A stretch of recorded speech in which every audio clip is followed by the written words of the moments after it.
And good morning, good evening, good afternoon, wherever you are. Here it is, Al Bob, Sensei Al Bob, your griot, here to tell you a story. But what do you want to hear about? Right? Well, it's about time, It's about time. It's about time. It's about space. Do, do, do, do, do, do, do, do.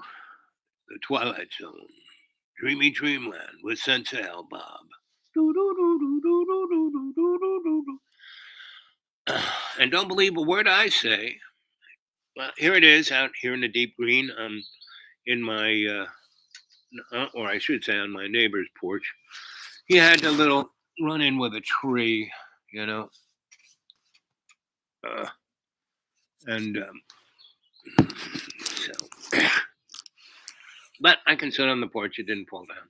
House stayed pretty good, just big hole in roof, which they kind of covered up so it doesn't get water inside the house, and they kind of dried up the house, and they kind of clearing and cleaning and getting ready to, you know, put it back into order, right?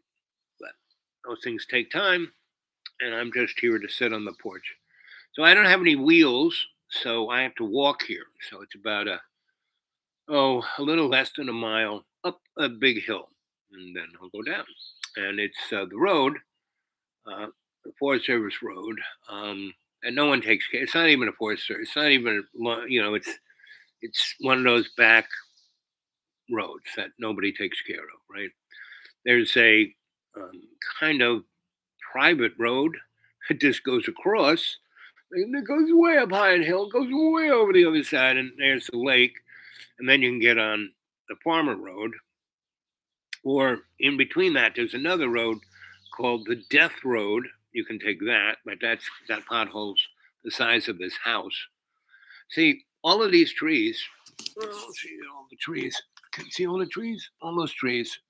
They're like weeds, meaning back in the day, before white man showed up, um, and white man was always cruising around here, right? From 1492 on, right? And a little bit before then too. There was some Norwegian guys and some Viking guys, and they were just kind of. That's why there are a lot of Indians out here that have got red hair and almost white skin. And the indigenous folk here were pretty okay with whoever crossed through as long as you were cool, right? And so this neck of the woods, because it's two gigantic mountain ranges, the um, Blue Ridge and the Appalachian, and in the middle is this accordion Sawtooth Mountain Range, right? Kind of from Johnson City all the way to Damascus. I mean, it's kind of a trapezoid shape. It's like maybe 1,000 square miles of deep, deep, deep forest, Cherokee National Forest. And so, so it's Sawtooth Mountain Range. So you can't really farm this place. You really can't put roads through this place. You can't really do anything this place. But in and around the 1790s, or maybe even earlier, 1740s, the folk were kind of oozing in. If you see the movie Last of Mohegans, it kind of gives a good sense of what it was. That movie was made in Asheville in the 1980s, right? With Daniel Day Lewis, right? And they were all staying at the what's that fancy the Octagon, what used to be called. Oh, it'll pop into my mind. Really nice hotel, run by Nazis, and they had a bunch of them along the Blue Ridge Mountains. As the settlers coming to it, they had these big hotels, right? And they kind of took the bridge on what my mother's great great great grandparents did, because they did the same thing to upstate New York. That's why it's called the Empire State. And there were a lot of people who they had guts and went out there and weren't scared of anything, and were kind of true blue. Didn't have to be honest, just true blue. and not screw people immediately, right? Could take a while, but anyway, but this area they found really it has a lot of water. So once they got into water power, they started building forges and mills and lumber mills because this whole area, see, these trees that are like weeds, these are poplars, and they've been here only the last 50 years. Right? Before it was oak and maple, birch, and big pine trees, big stands of really big, close to like what's out there in California. Um, so that was all taken down and chopped up to build the cities, to build Atlanta and Charlotte and everything between Texas and Philadelphia, and so DC. Um, and this kind of is the water aquifer to um, the bay there, the Chesapeake, right? And a lot of water here, and lots of rushing rivers. The French Broad, the Noachukki, there are about eight, and the TVA. Once Tesla made alternating current, and you could shoot juice as far as you wanted to. Um, they dammed because they'd have these sawtooth mountain ranges, put one little um, dam between those two mountains, and that whole thing fills up with water, right? And then you put hydro generators, get a lot of juice. And so by the 1890s, they were doing that, and so they West Virginia, which is just right over there, there's a lot of natural gas and a good deal of oil, a lot of coal, right? And above Virginia had the same thing, a lot of coal, some oil, and they're now getting a lot of oil out of fracking. And Kentucky and Tennessee, oh, it's raining. Well, it's starting to rain, so maybe I'll just continue and see if it stops because I have to walk a mile back and don't want to walk it in the rain. So it shouldn't, it should just come and go and come and go and come and go. So I'll just keep going on here telling you a story. So anyway, and then places like Micaville and these little teeny little mining villages almost. They had these small gauge railroads that were taking out the coal, and they had these exotic minerals, right? Quartz and things that they were turning into radios and electrical devices, and mica was a really light and very good insulator. And so there was a lot of technology. This was they invented GE and Kodak chemical and IB Farben and Bear all were up here doing mystery, alchemy, turning natural gas and these other exotic minerals, which they now call rare earth. Um, and so this was the Silicon Valley of the 1890s, right? And that's why there is, Virginia Tech, and there's ETSU, and there is Oak Ridge Laboratories, right? And in between, there are a ton of really, because there are all these amazing caves that ancient before the flood kind of, Atlantean, Lemurian kind of little, getaways were. And was a lot of technology founded down there. And there are portals everywhere. And the rich people are just starting to figure this shit out. Now, the corporate entities that go all the way back to like the Teutonic Knights. I mean, they were a corporation. You got to remember, and so was the Holy Roman Empire. That was a corporation. That was the Roman Empire. They rebranded, right? So all of that stuff has a lot of that here, and there are a lot of spirit walkways, right? And over where the school is in Roanoke, where Johnny Boy is, That place is paranormal. Woo! And that's why I kind of liked it. And Inga and I would talk about it, but she wouldn't talk to anybody else about it. George was like, that's why George kind of went nuts. And because his ego was, as big as Texas, and so that's why he had a stroke, and he lived a whole fucking more 10 years of where he could just like, you know, and he wasn't a happy chap, right? So I'd at school for 15 years, and a number of times I'd be like just because it was fun to be up there, and nobody was up there, and I could be naked, and it was fun. And I mean, I'm a nudist at heart, but I remember one time I was taking a shower in the upstairs. Crazy, you can look at John's thing. I mean, they really went nuts. That school is not a building that you can live in. It's a art piece. It's like sculpture. But anyway, um, the bathroom there, I'm in there, all sudsed up, and all of a sudden, I feel a feminine hand grapple my dragon, right? And I turn around, and there's this tall, very attractive woman with real kind of wild gray hair, um, and she had been watching me because the door was open and I was facing the wrong. And I was pretty big in those days. And she started to suds. She had taken off. She was down in her underwear, and she was sudsing me up. Good times.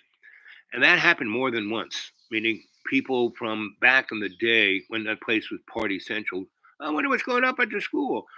And usually it was a horny woman, past 50. But it's still good looking and still. So two of those ladies became girlfriends of mine, right?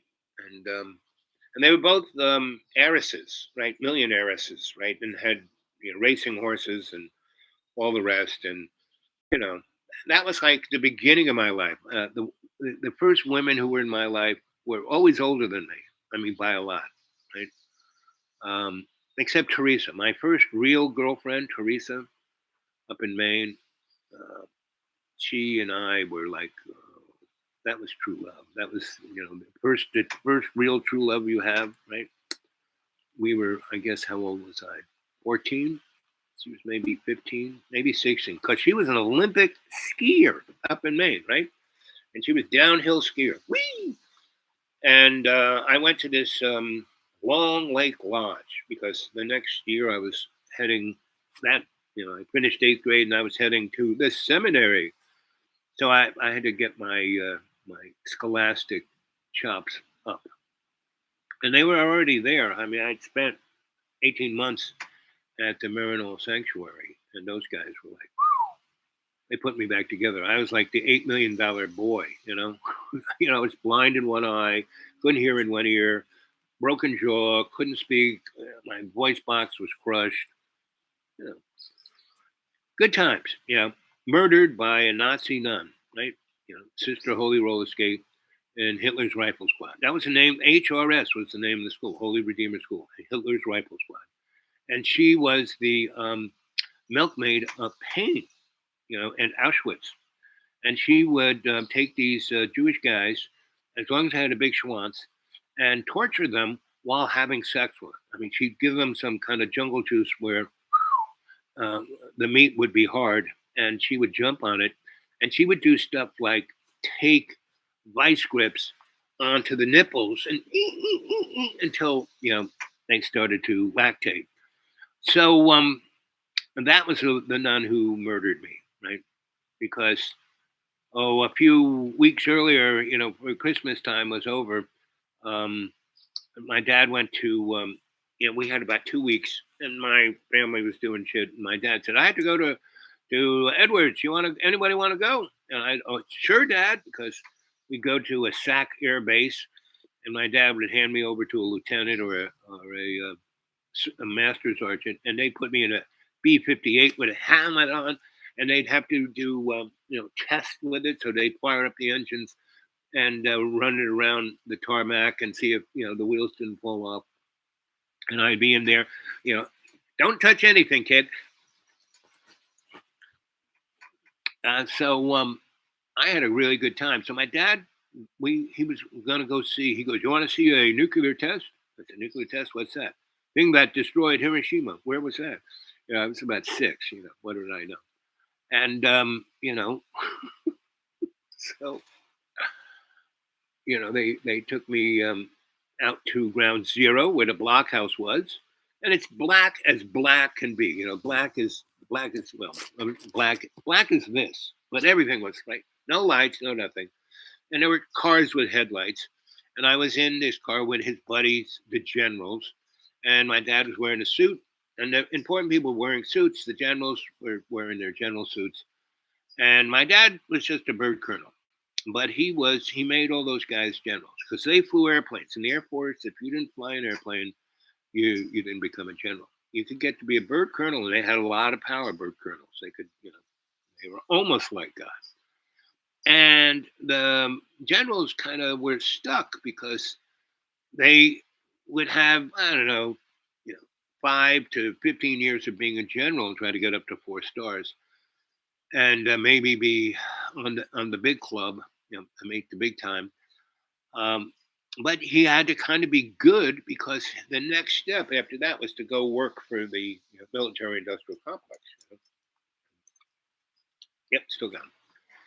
So anyway, we went to see that, and we were out there, and they're all kind of snipping and smoking, and my dad's got his pipe, and we're in the blockhouse, and all the scientist guys and the white coats and all the and all the lights, and we go outside, and my dad puts a kind of blanket, but it's lead. It almost crushes me, and he's got two MPs holding me up with this, and I'm wearing these like welding goggles that you could flip up, right? I'm wearing these, and and we're all in line, and D minus 5 minutes, and there are people smoking them. D minus 1 minute, D minus 50 seconds, 40 seconds. Everyone turned around, so we all turned around and looked at the blockhouse rather than where the, the show was, right?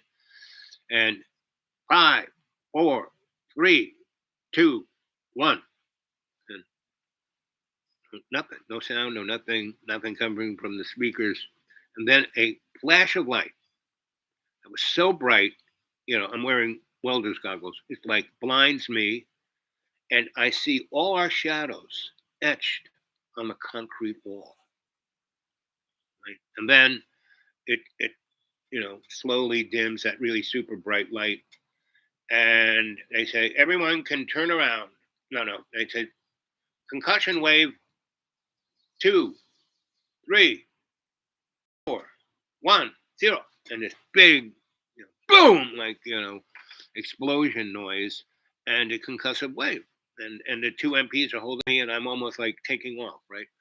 And I'm got this heavy lead blanket over me. Anyway, so they then say everyone can turn around. So we turn around, and a couple of guys are vomiting, and I'm looking, and the mushroom cloud is going up, and it's bright, but not like that bright, and it's all different colors, purples and golds and silvers, and things were flying around inside of it, and like, and I hear these guys talking about the dimensionality, right? The temporal reflex, right? I'm going, huh? What? And this is 19, I guess I was 6, so 1956. And so, and it was like they were talking about stuff that nobody really talks about until now. They're talking about physics, right? And I'm listening to it. And because the guys in the white coats, after all of that, the flash and the wind and everything, they came out and they had cameras. They had their Leicas. They were all Nazis. And they had big, long telephoto lenses. Some guys had them, brought their little tripod, big, long lens, and they were taking pictures inside the mushroom billowing up, right? So pretty much, and we stayed there. We saw it. They had color, they had infrared, they had black and white, they had 16 millimeter, they had you name it, they had it. And And we were there for a couple of days, and I saw a lot of pictures and a lot of films of infrared, and and they also had X-ray, X-ray, and they had that on video. I don't know what medium they were storing it on, but they had it on a video of sorts. Anyway, that experience made me realize that you know we're not in Kansas anymore, Toto.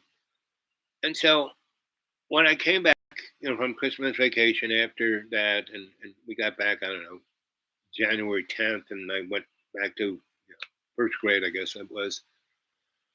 Because kindergarten was like heaven. Miss Girling, oh, I would have stayed in kindergarten until high school. She was so beautiful and hot. She'd wear these diaphanous things, and I had no idea what that was. But every time she would like lean over me, and I'd get her big breast, because the only breast I knew was Mammo's breast, not my mother's breast, but this black woman who is the neighbor of my grandmother in Harlem.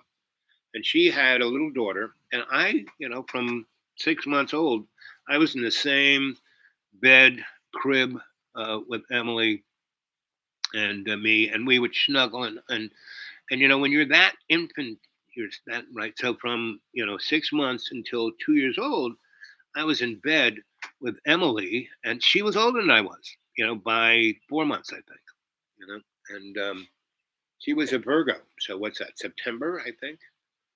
So, and I'm Aquarium, February, and so, and we would just love bunnies. We were still am, but she's as old as I am. She's older than me, and she lives in Paris. She became a scholar, and you know, by 74, she was in. I think even earlier. When I was in Duke, she probably so that was like 69, 70. Right? Yeah, when I came back and I was in New York, she wasn't. She had gone to Paris by then, but she is one smart cookie. But she was so much fun, and when we grew up, I stayed with her until I was 6. Until I 7 when I went back to my parents and was in first grade.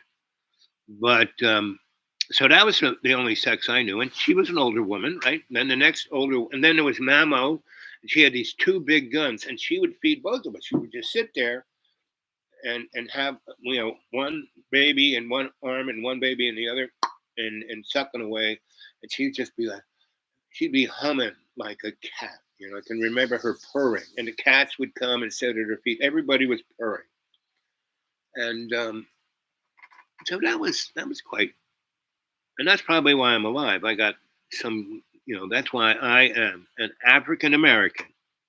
That's melanin challenge. Right? So I was like, like what's his name who played the jerk, growing up in it's raining again, but not hard, just a little tinkling. It's raining a little harder than it was. So I think it'll come in waves, right? So we'll do this. How much? 23 minutes, right? One person's there. Any questions? Remember to put it in caps. I did bring my glasses last time I did that. And so Mamo was the first breast I ever tasted. But Emily and I, we'd be in the same crib. We'd just be in our diapers, and we were like cats. We would just, around each other, and we'd have this. It was this, I don't know, sleeping bag onesie, but it was something. It was like a cocoon. We go in, and we would just. Sometimes her head would be at my feet, and she was just always rolled up in each other. And we did that until we were 6, and I think there's a period of when a child is maturating, and sometime between 2 or 3 and 6, they're really horny little kids. They're always playing with their weenie or their hole, or rubbing themselves and go, I like this. This is cool. Stop it. That's evil. That's bad. That's kind of when that first shows up. And guys who get their Schwanz clipped, and boy, that's a big surprise when you're in it. Like you're only 3 days old and they're playing with your junk, cutting it up like a hot dog. And that's medicine for you. I mean, there's some really good books that are about medical research. The Tuskegee experiment, where they infected hundreds of black men and then let them die just to see what happens. It's science. Hey, same with women. It wasn't until almost the year 2000 that said, women's blood pressure. Maybe we should do a study on that, because they were all the drugs, everything for blood pressure and all that were based on men, not women, right? And that's science for you. Got to follow the science, really do. Yeah. So, and I was surrounded by science. So Mamo, during World War II, she was, my grandma's best friend was Mamo's mom. And so Mamo was maybe 10 to 15 years younger than my mother, right? And so they knew each other through my grandma, right? And Mamo actually went to medical school, right? World War One, and she was, I think, in high school, or she was really smart, really smart. She graduated high school like at 16, and she in New York City, there were really good schools for black people who were smart. They wanted smart black, They understood blacks were the major, working force. Even though they weren't slaves anymore, they still kind of were. They were called wage slaves. And so you got to realize that white people were slaves too. The first slaves before the black guys came over from Africa, or brought over by the guys who were on Quaker Oats, those guys who were supposed to be so nonviolent. They were the first people to bring black folk over, because they weren't human. They were black, right? And they were whalers, and they were all over the Atlantic. And so they would go and hit, depending on what part of the Atlantic they were in, either South America or Africa, to get water and fruit and stuff like that. They knew they needed that to not get scurvy. And when they would come ashore, they would meet folk, and everyone's running around naked, saying, "Hey, how you doing? You want to dance?" And so those guys who were real, Protestants and proper and sin and all that said, well, it was okay to go do that in Africa, because those people weren't human beings. And God was fine. It's like screwing a monkey, a pretty monkey.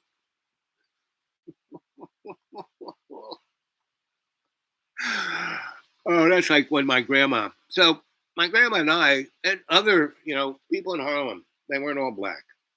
On the east side, it was every kind of European. Middle, that was black, all the way up to the Harlem River. And over on the west side was Caribbean, right? And Hispanic, but they call it Caribbean. Puerto Rican, right? That was the majority, because they were Americans, right? Spanish American War. We took all the Pacific, So, does anyone say something? Come on, guys. If you're gonna say something, Bay City. Hey, Bob, or hi, Bob. Hey, Bay City. Where is that? Florida? Is that Brooklyn? Is that Paris? Where? How much juice do we have left? Oh, we got plenty. What time is it? Ooh, 1:52. Still haven't. See, I fast a good deal, right? And so I don't eat anything. Michigan, good old Michigan. How is Michigan? Is Michigan de-evolving? Is it gone totally wacko, born again Christian / Donald Trump / what other / could you put in it? Nazi / pygmy / come on, Bay City, give me the dope on Michigan. Come on, we need to know. We need to know. Your Al Bob needs to know. No more stories. It's like the soup Nazi. No more story for you until Bay City tells us about Michigan. Whether it's wacko Nazis wacko MAGA, wacko Christian, wacko whatever wacko there else is. I mean, because wacko is like everything else. It's like gradating scale of wacko. I mean, the guys who are what do they call them? I can't even use the term anymore. I used to think of myself as a kind of liberal guy. But then I realized liberals are people who just feel guilty about being racist, misogynist, sexist, and stupid. That's what a liberal is. Now then I said, well, you know what? I'm a progressive. I like to see forward change. Just like the Dharma bums, they had on their the name of their bus was forward, right? They didn't want any real ideology except to move forward, right? Because they were in a bus. They were instead of backing up, they moved forward. I had a car once that the only way it would go was backwards. It was like Back to the Future, but it wasn't one of those fancy Maserati GMC cars. No. What? There's two of you there, and there's not one thumbs up yet. Come on, come on. We need to subscribe. We need more watches on this. I mean, I am so in the North 40 of the YouTube land. I am. What do they call it? Oh, I got a little heart, and it's moving. Does that mean it's alive when it goes bloop, bloop, bloop, bloop? Anyway, so back to my older women, right? This is the story we're talking on, right? It's about time. See, that's the name of this thing. How will you know? How'd you know? What do you mean? Your sensei Al Bob knows all. You know, I'm kind of like Paul. Paul. There was two of us.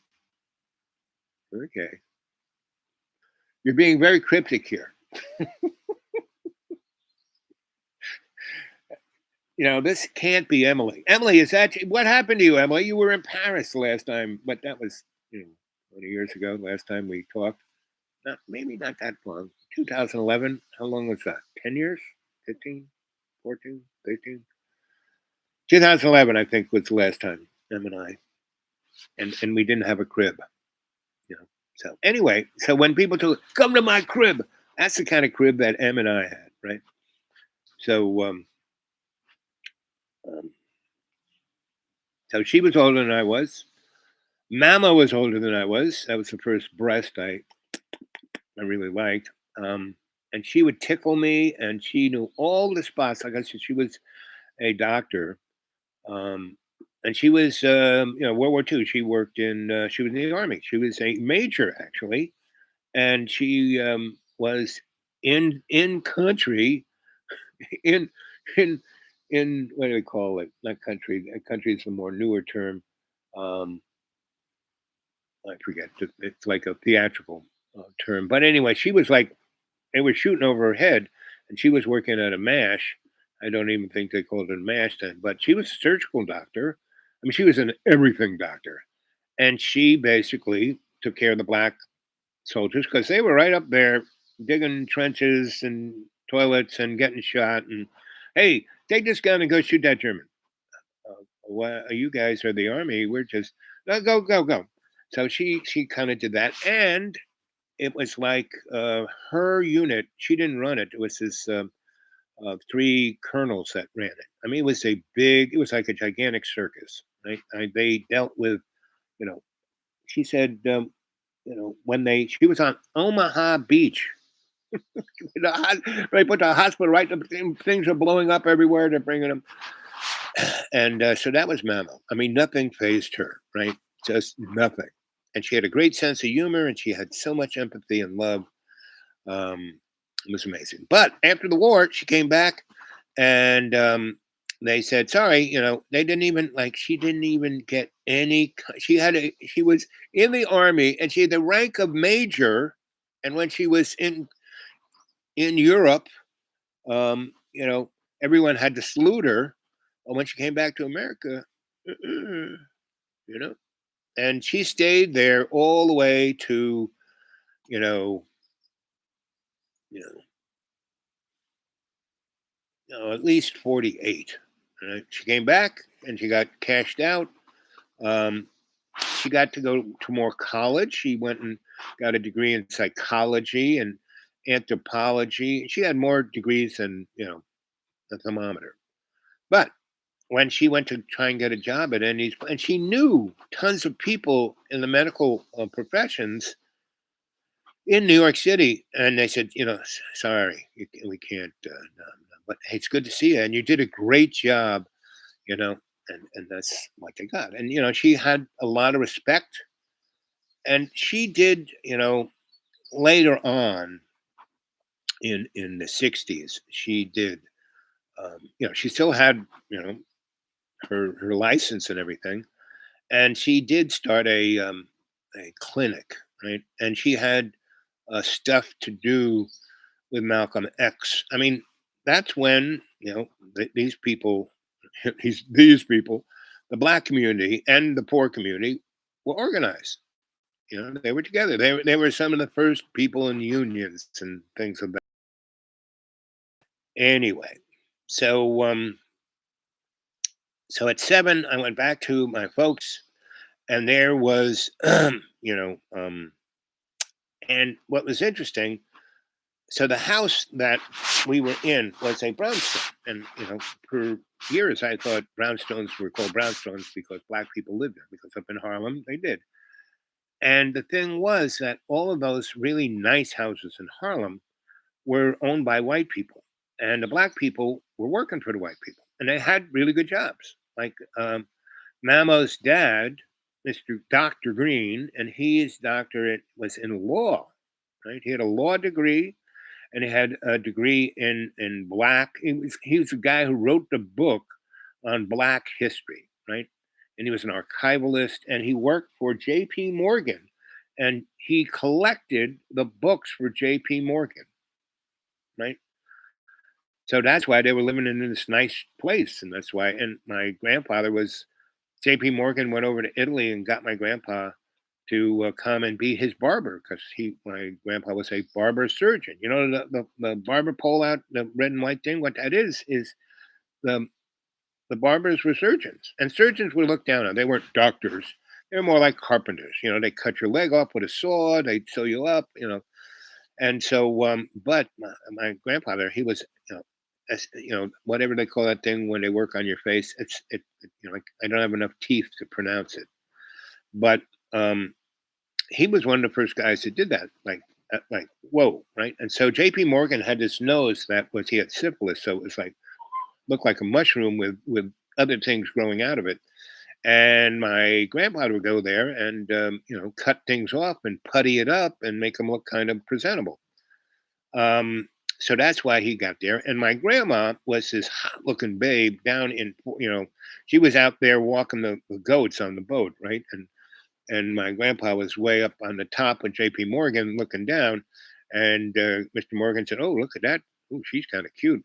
Why don't you go down and talk to her?" It goes down and basically Morgan comes and sends his man down. He goes, "Why don't you bring her up and we'll have a lunch?"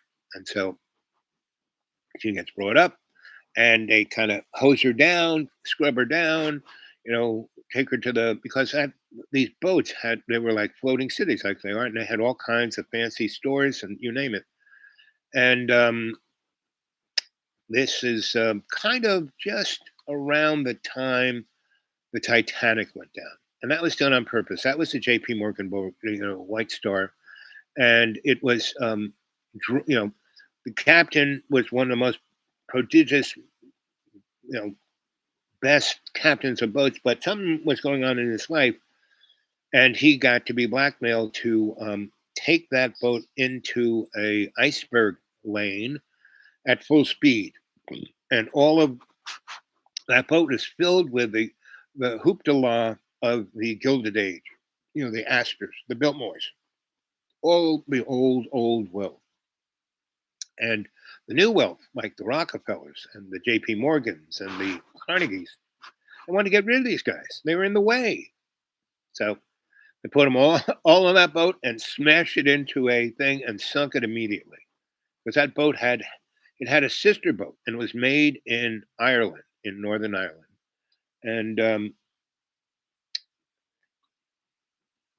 in its first, and it wasn't called the Titanic. The other boat was the Titanic, and but they were like mirrored images, very fancy boats, right? And they took this out and they ran it aground and and made a gigantic rip on one side of the boat. And so they fixed it up and just kind of patched, tin foil over that edge. And they changed the name. They put the Titanic on that one and the other name on the other one. And that's because the Titanic was the first one out and it had this gigantic insurance policy on it, more than like six times more of that. And it if it had an accident, if it sunk by hitting a iceberg, it was like the World Trade Center, the same kind of insurance policy. Because the guy who bought um, the World Trade Center, World Trade Center was an elephant. It passed its time. Each floor was an acre big. Nobody needed that kind of space downtown anymore, right? Because of computers and things moving around and lots of other stuff. And that building was the height of that technology. It was a building that could never burn because it was concrete, steel, and asbestos, and wrapped by this. It was like a Tootsie Pop, It was wrapped in a ooey gooey, that asbestos, chocolatey, yummy center was wrapped up so you couldn't get at it. So asbestos is great as long as you don't breathe it, right? And so that building was like that. So to demolish that building, you couldn't do it. And so this guy bought it for like, I don't know, 16 million. I mean, the whole, World Trade Center, the two towers, eight buildings, number seven, that's bigger than the World Trade Center buildings were. They just put it on their side rather than putting it straight up because they wanted those two to look like that because it was an Egyptian symbol. Everything about the World Trade Center was a metaphor to the where the pyramids are in the Valley of the Kings. So, um, thank you for that one. Thumbs up. And so that was the World Trade Center, and so the guy, I forget his name, but he owned it for less than a year before it came down, and he got what correct? I'm wearing firm believer in Jesus hat, and this, this is a pretty old hat. I've had this for a long time. What was that cracked in there? Anyway, back when I lived, what this was, I don't know whether this was Ithaca. It could have been Ithaca. Might have been in Roanoke. But anyway, when I was, I've always been a social activist of sides, and I am more the historian, um, um, scholar of these things, right? And so I would wear this hat to these, where all these people who are like so politically correct, and I would wear this hat, and and they'd like see the Jesus thing and like freak out, and then they'd see my, you know, coexist hat and what other buttons do I have? Let's see, this one here, imagine peace, and let's see, this one over here, daddy's little war criminal, and enough, and it's so it. See, what I do is I go into a situation and I make people go, huh? Not like, I hate you or I love you. Or just, huh? Because then they will tell me the truth. I like slap them in the face and they go, oh, yeah, I'll tell you the truth now. How old are you? Born in 50.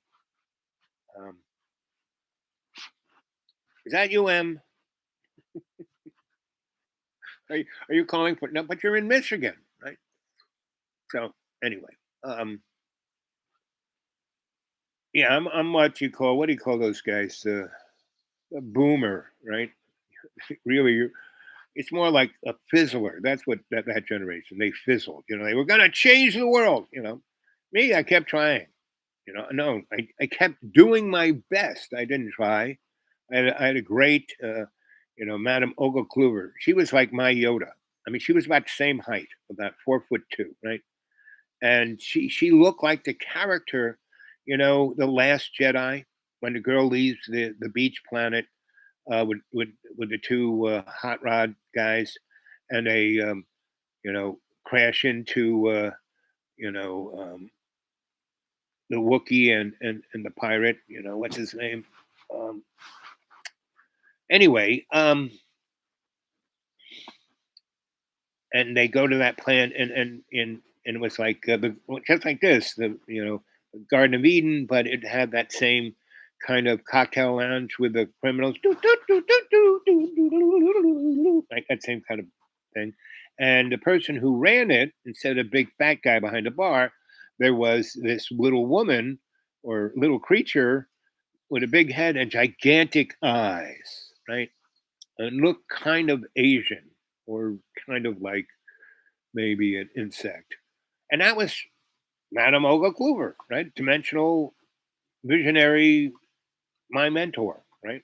And at 10, I met her younger cousin, who is name is Billy Kluver, and he got a Nobel Prize for discovering the background radiation. He was Mr. Microwave during World War II, radar and all of that. He was into radar, everything microwave. And in its most he was at the Rad Lab, right? And at Brookings, and at also at the National Laboratory up there in Long Island. And so, anyway, and he was the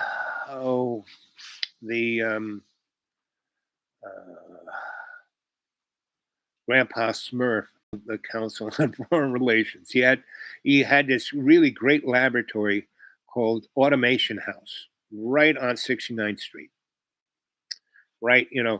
And um, the CFR is right on the corner of 69th.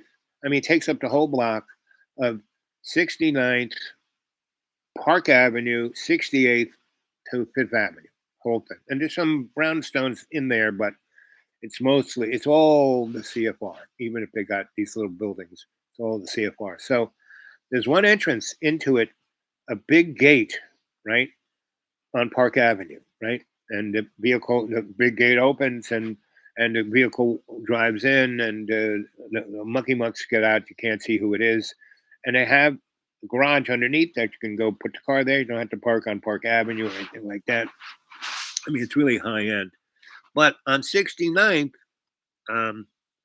between Park and Fifth Avenue, right, kind of almost the middle, but closer to Park, was this gigantic window, and it was one of these concave windows that the Museum of Modern Art has, MoMA has, and they had what's his name's the water lily painting that guy drew for that space, and because the windows this concave thing, you look at it, you could swear you could walk in and touch the painting because it's not a sheet of glass that you see a reflection, right? And there is this lip that you have to step up over to be able to, step on the concave glass, so you can't. So many people have tried, and it doesn't work too well. So anyway, right there on 69th Street, he had the same kind of concave thing, and it was um, a window into his laboratory that was called Automation House, and it had one of the versions of Looking Glass there, so you could that scene from Star Trek where McCoy shoots himself with some kind of wacko juicer in some kind of you know temporal displacement, and he goes nuts and he jumps on the teleporter down to the planet to go down there, and it's this big donut with gas coming out of it, and all of history flitting by, and they grab McCoy, and he's like, and he kind of stepped on one guy's shoulder, and then points to in the other guys, and runs into the smoky mirror of the future. That's called Looking Glass, and there are many. We have found many versions of it, and why we went into Iraq in '91 was the Germans and the French had dug up something really amazing of technology, very, very much. If you ever watched Stargate, um, that scene that they find in Atlantis and up there in the South Pole, um, was something close to had to very much. If you read, they took different versions of this because they keep finding things like the guys in the 1890s who went up here and found all these caves with like cities in them and super duper high technology. That's why Oak Ridge. See, Manhattan Project wasn't about the atomic bomb. They called it the Manhattan Project because Nikola Tesla lived in Manhattan. He lived in the hotel Manhattan, right?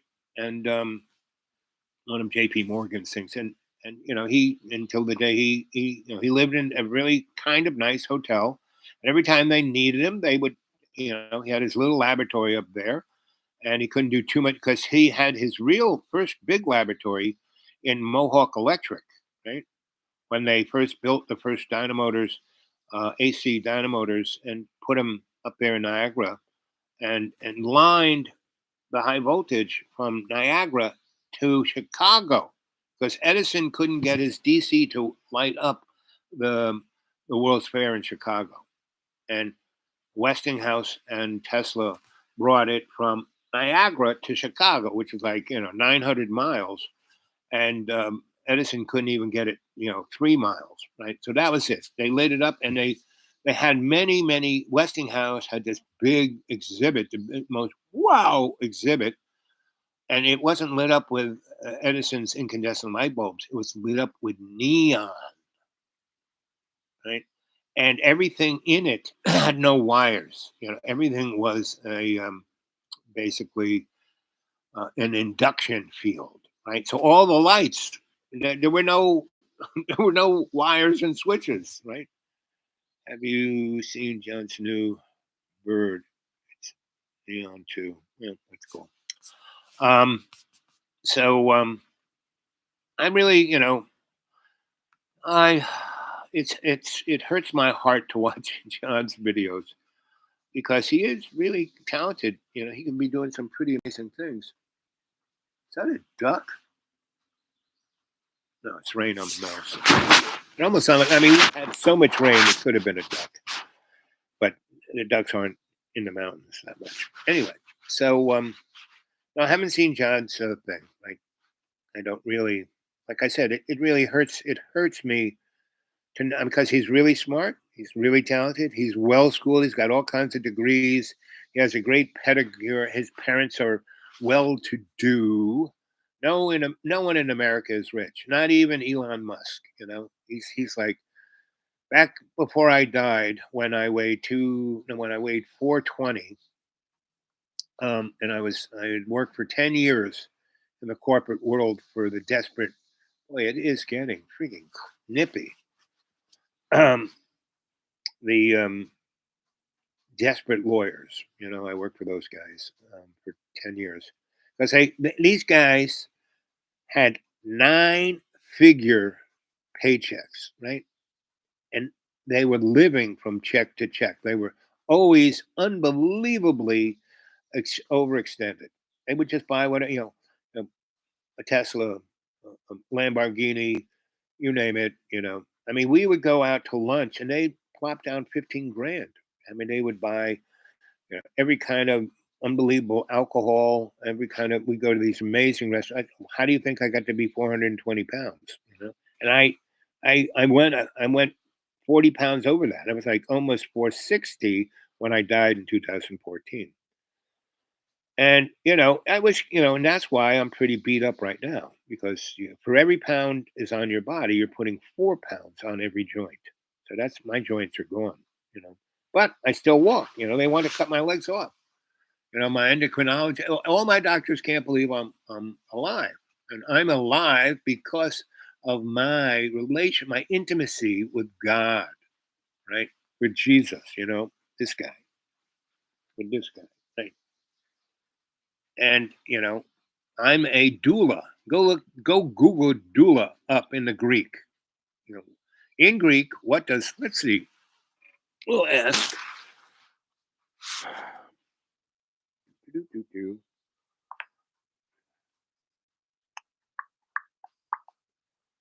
Come on. What is the definition of doula in Greek? Female slave. According to Mother's Care Doula, the word doula is a Greek word that literally means female slave for the childbearing woman. Today, the word has come to mean one who mothers the mother. So that's me. I'm the one who mothers the mother. Mother Earth, Mother. God is a female, if you don't know it or not, right? So anyway, so our technology base. I mean, the Chicago World's Fair. Go do some homework on that. Go see the exhibition because it was a technology. It was called the World's Fair, but it was about technology, the new world order, right? And this was like in the 1890s per se, right? And Tesla had already perfected zero point energy, had already, he had Wardenclyffe, which was the ability to transmit electricity anywhere in the world, any amount of no wires, because, those transmission lines, those big metal towers, right? Why they call them transmission lines is because that wire does not carry the current per se. It's not like the extension cord to your lamp. At very high voltage, it's a field, right? And it's one of those things, is it a particle or is it a wave, right? And so you put that current onto that field, it is instantly there. DC took actual time and had amazing resistance. And that's why Edison's, no matter how big a generator he made, DC, he couldn't get any further than 6 miles. That's why the New York subways had these things called dynamotors, where the current goes from, it's not that way anymore. But when I was a kid, Grandpa Stoll and I used to go down into the subways and fix those things because he built them, right? And the subway worked on that stuff, Edison stuff, especially the IRT, until the 70s when they made solid state rectifiers that could take DC, the DC that Con Edison had running through. And that's why Con Edison had steam all over New York City, because it was more efficient to pump the steam through pipes than the DC current. So they had generators every 2 or 3 miles to different neighborhoods. I mean, it was the most unofficial. It was the most wacko thing, and that was Edison. He was a total wacko. He was just a thief. He was a pirate of technology. That's what he was. He was the Elon Musk of his time, right? And that's why Elon Musk. Someone said, "Who's your favorite inventor?" Edison.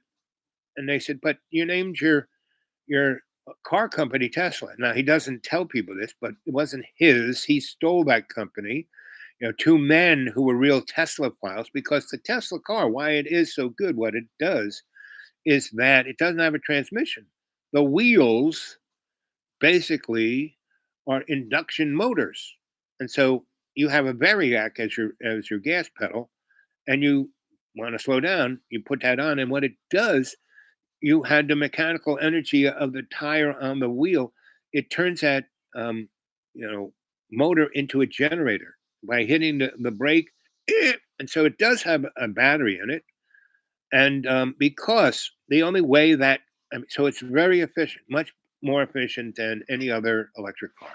That's why it's the best. But it was designed. Those boys designed it with the idea of, they were going to bring forth Tesla transmission of wireless electricity. This is like back in the 80s when these boys were doing this, 80s and 90s, right? And see, Elon Musk has basically stolen. The only one thing he kind of did, I don't even know if he did, was he basically digitized like the LA phone book, right? And put it into an app, right? And this is when phones were starting to have apps in the late 90s. And he made, he did it. And made like $6, $7 million, and then he took that money and invested in PayPal and wrenched it away from those guys, and squeezed the lemon until it was worth 100 and something $1 million. He sold that, and that's what he used to invest into, because the boys had the Tesla, had the technology, had the patents, had everything, and it was all incorporated into this corporation, Tesla, or Nikola Tesla. And he took that 150 million and injected into Tesla, and took that manufacturing from America into China, right?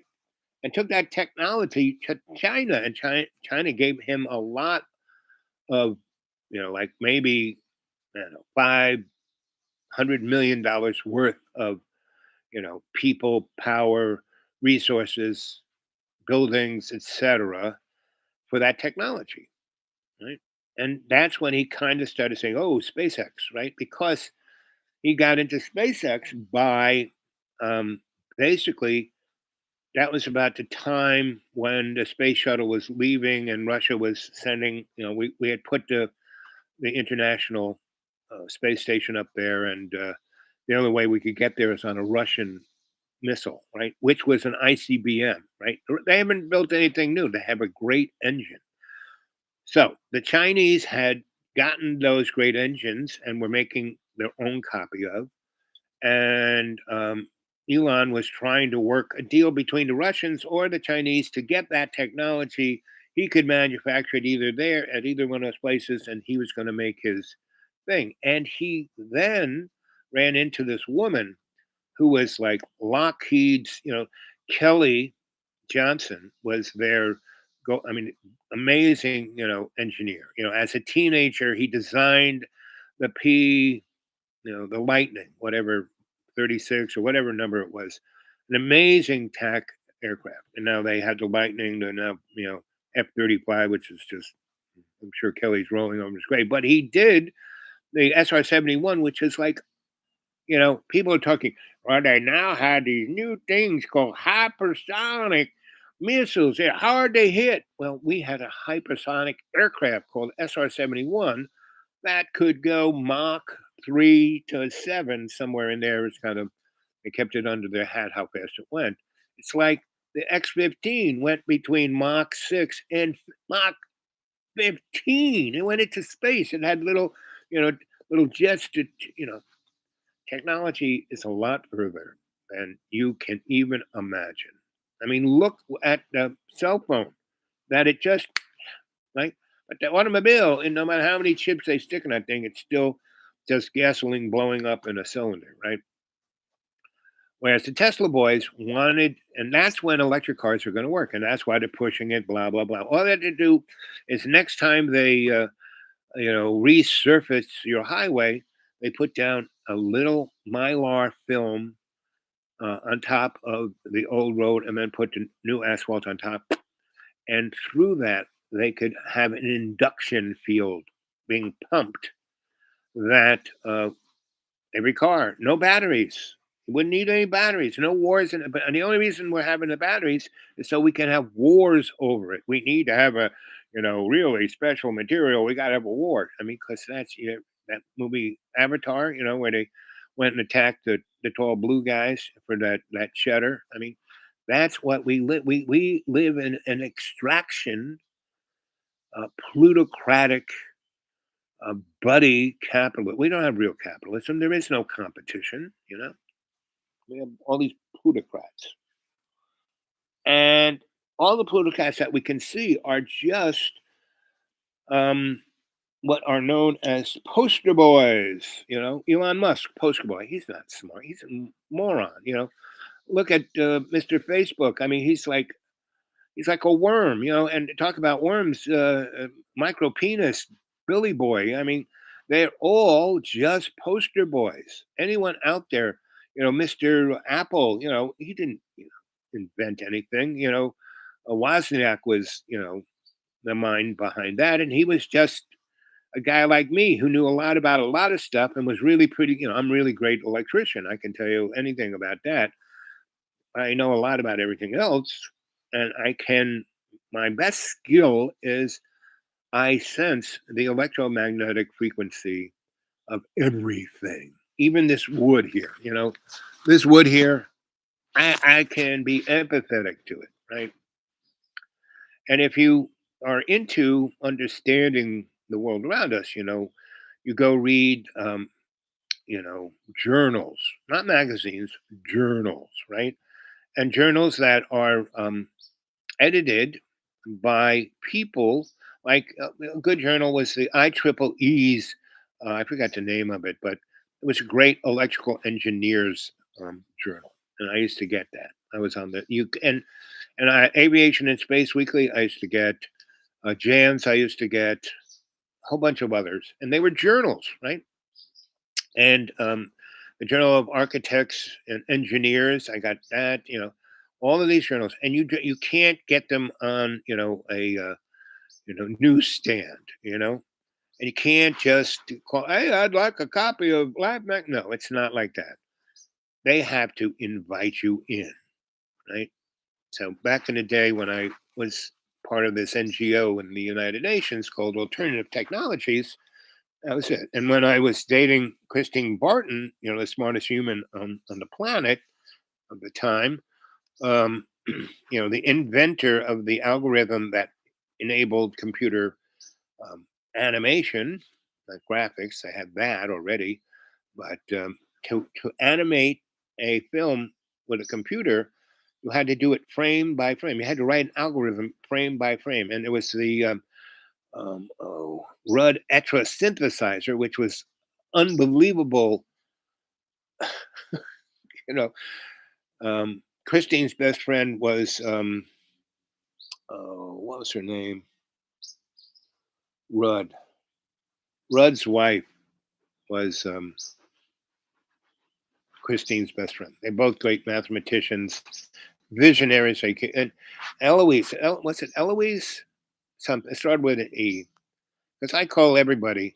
Once I started knowing people that I didn't want, somebody put a black sack over my head and tried to pump me for information, I basically wired myself so I could tell them everything, but I couldn't tell them things they wanted to know. That's why they know not to do that to me. Now, if they want to know something, they can come and visit me. They can take me to a nice restaurant. They can, give me a nice, non-disclosure agreement where I will be a contract player for them, and they'll put me in a nice environment, and I will do as Jesus said, give Caesar his due. Meaning, the thing about that thing, give Caesar to see, what he was talking about was that Caesar represented the political economic dynamic that was the lie of what the Anunnaki put forth as Judaism that is now known as Zionism. That existed, those are the guys who are doing the nasty on the strip are the same dudes who were there egging, give us Barabbas, So, but don't believe a word I say. Don't. This is all a story for your entertainment, right? I am just a griot here to tell you a story, right? And really, the only comments at any of you guys, there's 4 of you. How about some more thumbs up? Come on, come on. And how about some comments? It's Bay City. I like it, but you didn't even tell me about Michigan. You didn't give me anything. You didn't even tell me if you were Emily. And boy, if you were Emily, or if Emily, you're watching this, I know you got some money. Jump on an airplane, rent a car, get a chauffeur, whatever. Come and get a hold of me. Get a hold of me. Anybody want to get a hold of me? The Dude Awake 42 at Gmail. Dude Awake 42 at Gmail. How do you feel about Palestine Israel situation? I think I just gave you that. this, guys, all you got to do is read the Bible. Everything that's going on now has been in the Bible. It's not email. The Dude Awake 42 at Gmail. That's called email. The Dude Awake 42 at Gmail. That's my email. I know this, what you're writing here now, is not email.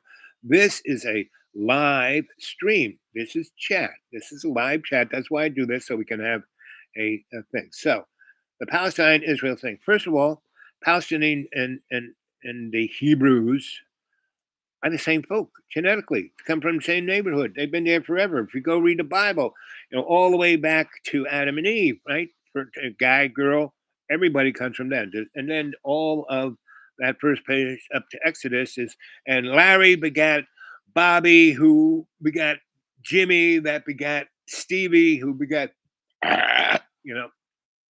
And so that's basically it. So these folks are just the same people and they're acting the same way. And the thing that's, you have to realize that the IDF and Mossad created Hamas because they wanted a military entity that wasn't the PLO. They didn't like the chunky guy, and so and all of that is scripted. None of this is real. This is all a script. This is a TV show. This is the Matrix, whatever you want to call it, like in the 1970s. Yeah. So, well, Hamas actually kind of was created, I think, in 84, 86, somewhere around there. The Truman Show. Yeah, that's kind of where we're at, the Truman Show. But, the Truman Show was awful banal, right? This one is all about, blood and guts, If it bleeds, it leads, right? There is no truth. There is no justice.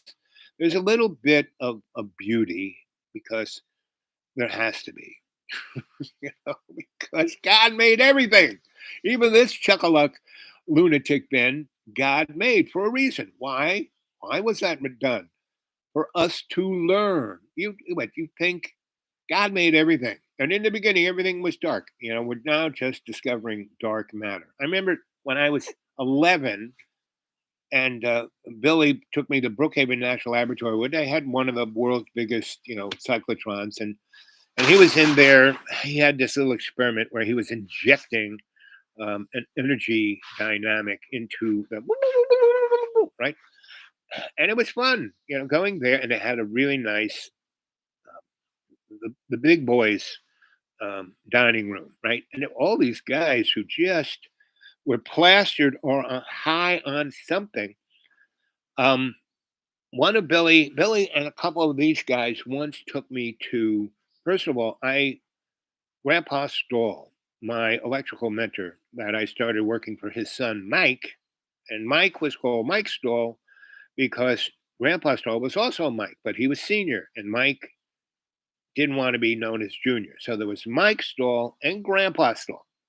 And my mom walked me into Mike's office because he was building like the Seagrams building and the UN building, and he was wiring those things. And he bought a building on Third Avenue and put a beautiful facade on the front that kind of looked like the Seagrams building that he was wiring.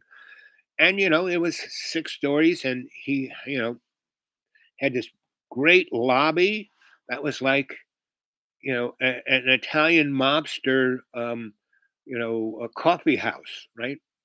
And I mean, you could walk in there, but there was this girl right at the front there, and a guy who would, take you out if you even looked the wrong way, and not out like just the front, out into a garbage can someplace. But anyway, I digress. Well, my mom walked me in there one day, and there was Mike standing right there talking to this really good looking, whatever you call those girls who meet you at the front desk. And so my mom was really hassled because it was about the 9th time that I electrocuted her. I took apart her blender and put it back together. It looked like it should work, and she held it, turned it on. She was holding it. She went over to the sink to turn the water to get some water to put in there, and so she had it right. And a couple of weeks earlier, I took the TV apart, and my dad turned it on, and it exploded. So they had it. So she walked me down to this, 3 blocks down, you know, Second Avenue, Third Avenue, Third Avenue, Third Avenue. It was, Second Avenue goes up, Third Avenue went down. Yep, Third Avenue. And I have a picture of it too.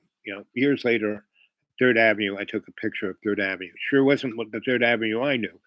But anyway, Mike, you know, he looks at me, this little guy, and that picture, if you go back, I have at least 2,000 of these shows.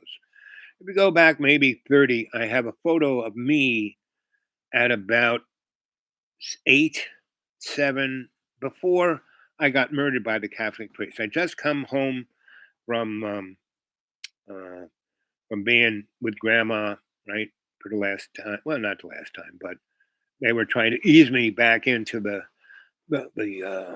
feral weasel family I came from, and so I had this experiment in the backyard, and I would go. My grandma would have to do something or go someplace.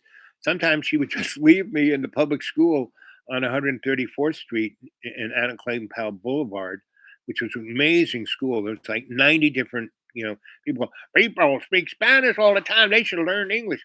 Well, this school had about 90 different, Lithuanian, Greek, Polish, Italian, French, every kind of European was going to that grammar school. And it was grammar school, kindergarten to 12th grade. And it was very fluid. I mean, the quicker you could learn, half of the kids who were like, 13 started out in first grade, but they got to, 11th grade, by the next year. And so this was where I grew up. This was the normal I knew, but not my feral weasel family, not so much. My dad was totally whacked from, being a colonel in, firebombing Germany and Italy and North Africa. And then, coming back to America to help get the B-29 so it could then incinerate,